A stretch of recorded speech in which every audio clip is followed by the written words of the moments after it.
This is Learn from Others, where we interview a cross-section of successful individuals so you can learn from their experiences, achievements, and even their mistakes. We ask 4 questions that will educate and inspire. Greg Stanley will be your guide as we join our guest on a journey from adolescent daydreaming to success in today's world. Join us on this adventure as we learn from others together. Welcome to Learn from Others. This is Greg Stanley, and I'm very excited to introduce our special guest, Aaron Steffens. Aaron, thank you for taking us on your career journey. Hey, thank you, Greg. It's really an absolute pleasure to be here and to contribute to what is turning out to be a very educational and very entertaining podcast. It's my privilege to have the chance to talk to you today. Well, thank you so much. Well, before we find out what you're actually doing today, let's start at the very beginning. And can you tell us, what did you want to be when you grew up? Absolutely, Greg. I was kind of a weird child in many ways, but one of the stranger things about me is that when I was 7 years old, my dad took me to an air show. And we lived in the Midwest in a pretty small town, but it happened to have a small Air National Guard base there. And every year they had an air show, and they bring in all sorts of Air Force and Navy and airplanes and even some Army helicopters. And they put on shows with stunt planes, and it was a fantastic experience as a 7-year-old. But I remember the first time that I got a chance to see an Air Force fighter plane fly a demonstration at the air show. I was sold. And so at pretty much 7 years old, I decided that is what I wanted to do. And I was pretty passionate about pursuing that career and have been for my entire life. Well, that's really cool. So you wanted to be a fighter pilot from the get-go. So to get there, what was your first real job that you had as a little kid? Great question. And I'd have to say that it was actually one of the best jobs I've had other than being a fighter pilot, but it was mowing lawn. And so my best friend, my dad was gracious enough to allow us the use of his lawnmower and gas too, actually. We never really paid him for gas, now that I think about it. That's a sweet gig. Yeah, that's sweet. Yeah, I hope he's not listening to this podcast because I probably owe him a substantial amount of money. But he let us use the lawnmower, and we developed a pretty solid business around the neighborhood, mowing lawns and trimming hedges and doing yard work. I learned a lot, actually, from that job. The value and the difficulty of hard manual labor was probably the best lesson. That's a long way from flying. And I don't see a lot of similarities between the two. They both involve some hard work and noise. There's a lot of noise involved. There is a lot of noise. That's a good point. I didn't think about that. Okay. Did you have a favorite subject or hobby in school? Yeah, I'd say that I was kind of a science nerd in school. That was my favorite subject. I enjoyed everything from physics to organic chemistry, but learning about how the world worked was very exciting to me. I liked history too. I've always been kind of a history aficionado, and I still enjoy reading and learning about the past. It's very interesting to me how the past seems to consistently and constantly repeat itself. Right. So just to recap, you wanted to be a fighter pilot. Your first job was mowing lawns. You liked science. You liked history. So tell us what you are doing today, and if you would walk us through your career journey from the education you've received and the different positions you've had along the way to get you to where you are today. Absolutely. So because I decided at a pretty young age that I wanted to pursue that particular career, there's pluses and minuses to that. And, I'll start out with the minuses. And I'd say the biggest one is that it kind of it limits your scope of vision a little bit. You tend to get a little focus on one particular option instead of looking at the big picture. The plus, obviously, is that as a young kid, it definitely tends to motivate you and give you a sense of direction. And so I was pretty passionate about figuring out how I was going to pursue my dream. So I was pretty focused. And when I was in high school, I kind of mapped out how I was going to get to my goal. And I decided that probably the best way to do that was to attend the United States Air Force Academy in Colorado Springs. And so I did a lot of research on how to get an appointment to the academy and what kind of grades I needed, the test scores, what sort of extracurricular activities they looked for. And I was successful successful. And so I got an appointment as a senior in high school. Moved on to Colorado Springs, and that's where I really enjoyed studying science and history amongst other subjects. I majored in aeronautical engineering with the thought that would be helpful to a pilot, and if I ever wanted to go to test pilot school someday, that particular expertise would come in handy. So don't mean to interrupt here, but I know that we went to the same high school, and it was a pretty big high school. And how many people were in your graduating class? Right around 700 plus, maybe 730. And where did you finish in the rankings of those 740? Well, I was a nerd, Greg, so I did pretty well in school. I finished well enough to earn an appointment to the Air Force Academy. But I will say, as a graduate of that particular high school, it's a public school. It's a very large public school in a pretty good-sized city. But I felt like I got a pretty good education there. Yep, I agree. I totally agree. Yeah, and I enjoyed it, and it prepared me well for the academy. What was your path after the Air Force Academy? So the Air Force routed me right into pilot training in Texas. So I went to a small base there in northern Texas, and I learned how to fly jets. We started out with a small trainer jet called a T-37, which they don't fly anymore, which tells you how long ago I went to pilot training.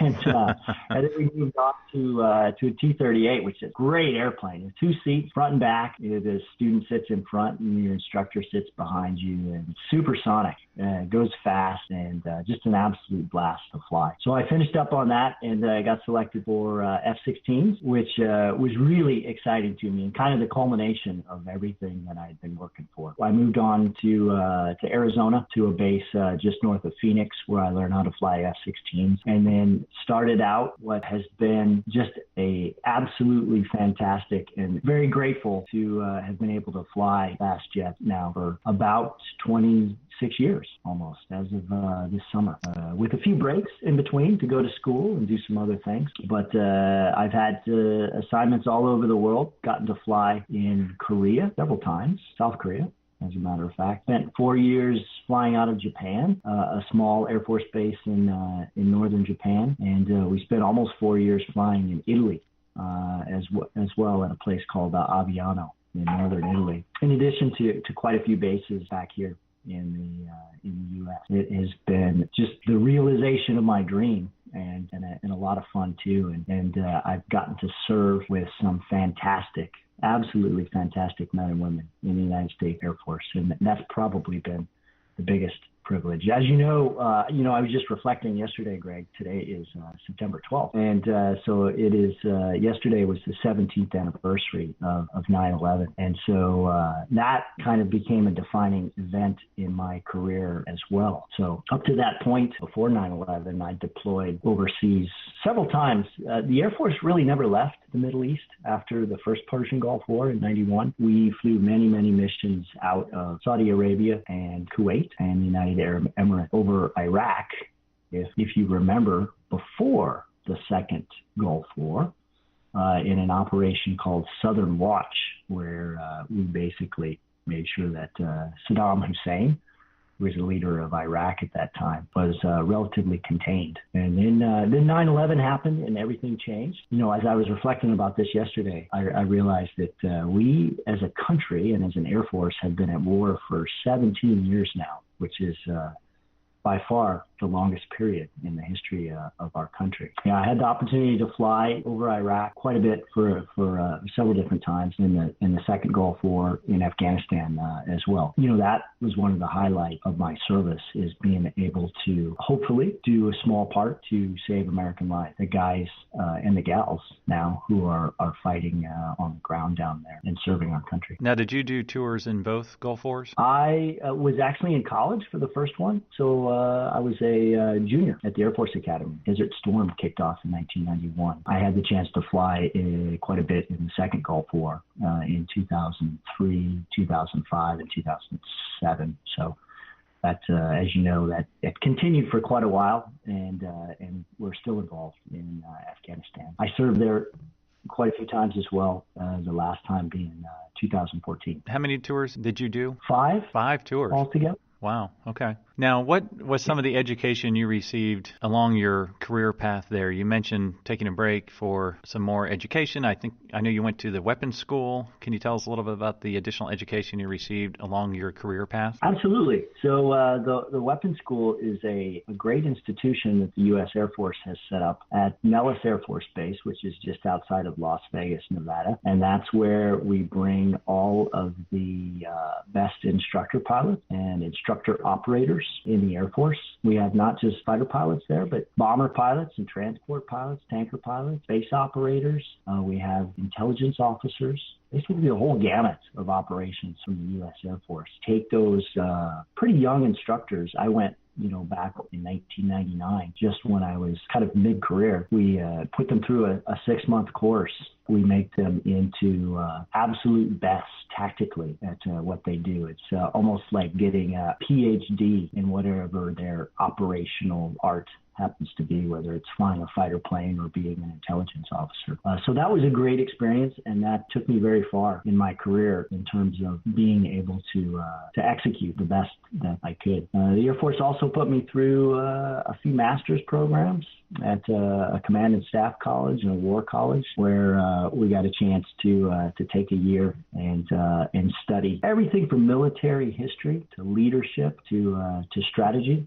With a lot of fantastic other servicemen and women from the Army, the Navy, and the Air Force, in what was really a joint environment. And that was, both of those were excellent experiences as well. There's been a lot of education. There's been a lot of training. It's all allowed me to really be the best that I could be, I think, and reach my full potential. I'm very grateful. So I have to ask, is the weapons school the Air Force version of Top Gun? It is. The Air Force Weapons School is quite a bit longer and a more rigorous program than Top Gun. It's really kind of criminal almost. The Navy got the cool movie.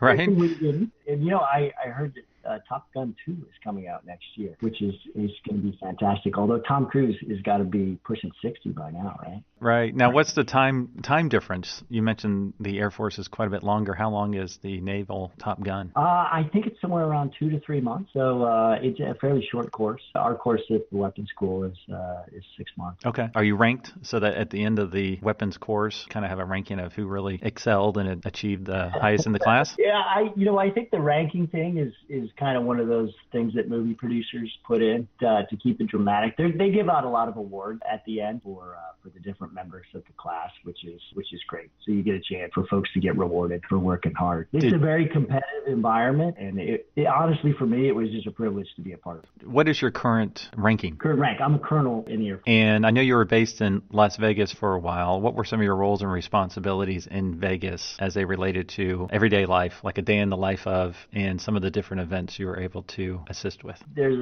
an Air Force base called Nellis, which is just outside of Las Vegas. I got the chance to serve there for a couple of years as the vice commander of the 57th Wing, which is just a fantastic wing and a really interesting and unique Air Force organization as well, because it's not a typical air wing at all, in that it's just extremely diverse. So as you mentioned, the Thunderbirds are part of our wing, which is the Air Force aerial demonstration team. And so I got a chance to work with not just the pilots from the Thunderbirds, but their maintainers.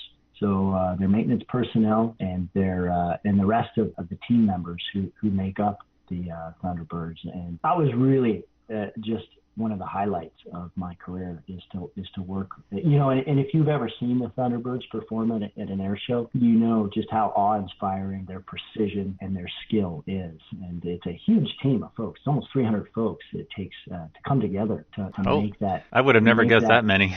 Yeah. So it's quite a large group by the time you add up the rest of the folks that are back at Nellis supporting the smaller group that's out on the road. And so it's just the cream of the crop in our Air Force, and it was just a privilege to work with them. We also in our wing had the weapons school that I talked about, so I got a chance to go back there and do a little bit of instruction, but mostly some leadership duties, some mentoring, some guidance for that great institution. We also run an Air Force exercise called Red Flag, which is the largest and most realistic combat air exercise in the world, and we do it 3 times a year out in the desert northwest of Las Vegas. That is a fantastic exercise to fly in. If you can imagine being one of, between 110 and 130 jets to launch and go out in this huge piece of desert where you can fly as fast and as high as you want, engage in an absolutely realistic air combat situation for an hour and a half. That's a pretty phenomenal experience. And that was not just United States, correct? That was multiple countries involved in that? Yeah, absolutely. Sometimes we would bring in up to 4 or 5 nations and parts of their air forces to train together. And so it is very much an exercise where we welcome our allies and our partners to fly with us, which of course makes it all that more interesting and all that more useful as we develop interoperability between our air forces. And you get to train and fight with some of the best pilots in the world. That's awesome. That sounds great. Well, before we move on to our next question, let's take a moment and hear from our sponsors. Do you enjoy your job and find it fulfilling? Or do you spend more time wondering what if instead of what's next? If so, contact Career Spa. Career Spa has extensive programs and curriculum and understands the challenges faced by individuals in transition. They can teach these success practices to be mastered for an effective job search. Answer that what if question by contacting Career Spa and asking their experts, what's next? Contact Career Spa at careerspa.net.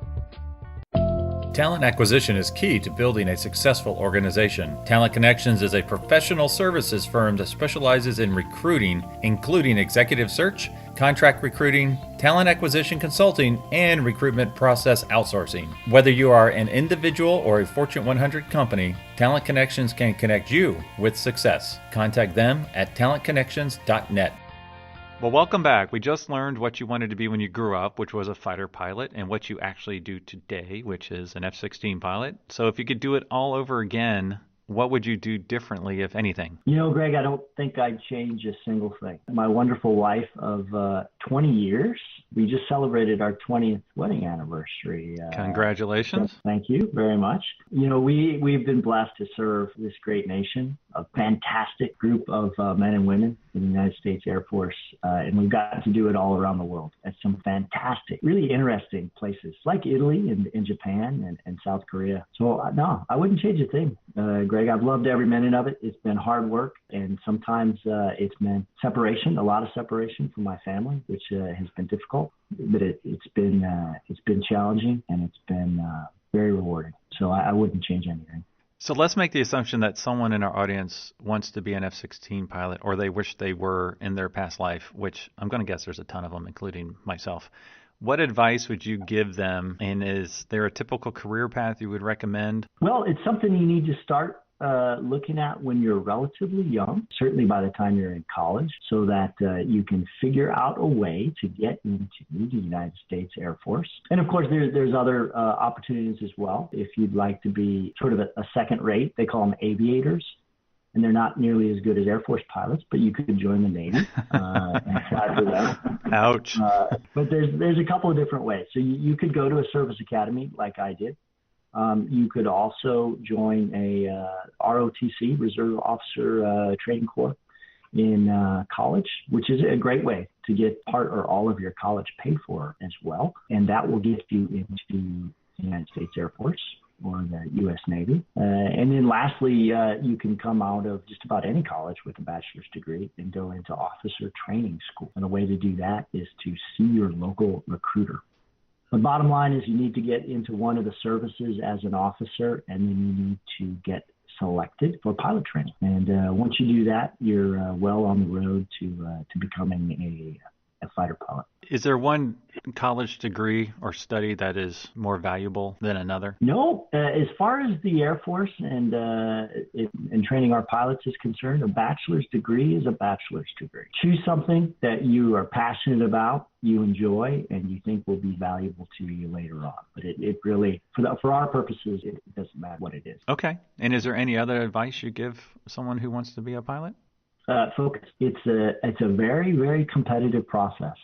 From getting into an academy or getting into a ROTC unit to getting selected for pilot training to getting selected for a fighter out of pilot training to making it through your initial fighter training and then moving on there's a number of steps, and each one is extremely competitive. My recommendation is to be focused, to make sure that it's something you want to do. It's certainly not for everyone, but if it is, pursue it and pursue it passionately. Great advice. Well, are there any current projects you're working on that you would like to share? Absolutely. So I am beginning my transition out of the military and into civilian life.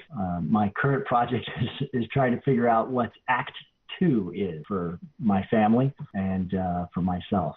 We're trying to figure out where we want to live and what we'd like to pursue in the second half of our careers for both my wife and myself. And that has been really interesting. It's not often that you get a chance to essentially start over after a 26-year career. Getting the opportunity to do that, really a blessing. And we're trying to look at it that way. We're trying to look at it as a transition and a chance to continue serving in some other form or fashion. I will keep you updated as this transition happens and see where we go from here. That is a big transition. And I know we mentioned you're an F-16 pilot, but you are currently doing a different role. Can you tell us a little bit about that? Yeah, that's right. So I moved with my family to Europe, where I am currently serving as a Defense Attaché in a European capital city. And it's been a really neat transition, and it's allowed me to stay in the military, to live in Europe, and to get to work with some fantastic airmen. Men and women from a great partner nation. We're very much enjoying our time over here. And thank you for being on this podcast, because you're in Europe and I'm in the U.S. and connectivity issues have been difficult, but we're struggling through it. So we're making it. So as with most journeys, success largely depends on reliable transportation. And since I'm a huge car enthusiast, could you tell us what was your first car? My car, and I love this car, Greg. It was a 1983 Volkswagen Rabbit. It was black, and best of all, Greg, it was a diesel. That's awesome. That's a great car. I mean, that's a good car. And I remember cruising down I-95 in Jacksonville, Florida, as a high school senior, and with the pedal all the way to the floor, I could do about 52 miles an hour. You're getting 52 miles per gallon at the same time. Oh my goodness. Miles was unbelievable, but all I needed to do to gain a little bit of extra speed was turn off the air conditioning and roll up the windows, and that'd give me about 8 extra miles per hour. It was a fantastic car. I bet that car's still on the road today. Probably. Well, what is your dream car, if you have one? I do. It's a BMW M3. Well, the BMW M3 is a fantastic car. And one thing I'd like to do is, if I had all the money in the world, would be to buy you a cool company car. So if I had all the money in the world, the cool company car I would buy you would be a McLaren F1. Are you familiar with this car at all? I am slightly familiar, Greg. I think I've seen pictures of it, and it's a pretty phenomenal sports car, right? Yes, they were made from 92 to 98. They only made 106 of them. And they are basically the F-16 for the road. I mean, they're amazing. New, they were $1 million. Today, they're anywhere from $7 to $15 million. It's just nuts, because it's considered the pinnacle of automotive expertise, even to this day. So it had a BMW V12 engine with 618 horsepower. It hit 240 miles per hour, which was a record at the time. And what's cool is, I know you're a family man. You can't fit the whole family in there. But it has 3 seats, so the driver actually sits in the center, and then your passengers are slightly behind you on either side. So you can't take the whole family, but you could take a few of them. That's cool. You know what would be great, Greg, if we could get an F-16 and a McLaren F1 to race each other. That would be awesome. I'll see if I can work on that. It was also the first car to use carbon fiber in the chassis structure, and it had gold as a heat shield for the exhaust. So it was like no expense in this car to make it the best car ever in the world. So that would be awesome if we can get an F-16 to race a McLaren. That would. Thanks. I think that would be a great car for me, Greg. And if this podcast does well and your sponsors pay you better than you thought, who knows, right? Who knows, right? Anything's possible. Well, thank you so much for taking us on your journey. What's the best way our listeners can learn more about you or the Air Force? I'd say just Google Air Force. We've got a great set of websites out there that'll tell you everything you want to know about your United States Air Force. Well, thank you so much, Aaron. Thank you, Greg. Pleasure. Thank you for listening to Learn from Others, where we help others succeed by sharing success. Where will our next adventure take us? Subscribe to find out. If you know of someone who has a cool career story or occupation, contact Greg through Instagram at Greg Stanley LFO. That's GregStanley LFO. And we will see you soon as we learn from others together.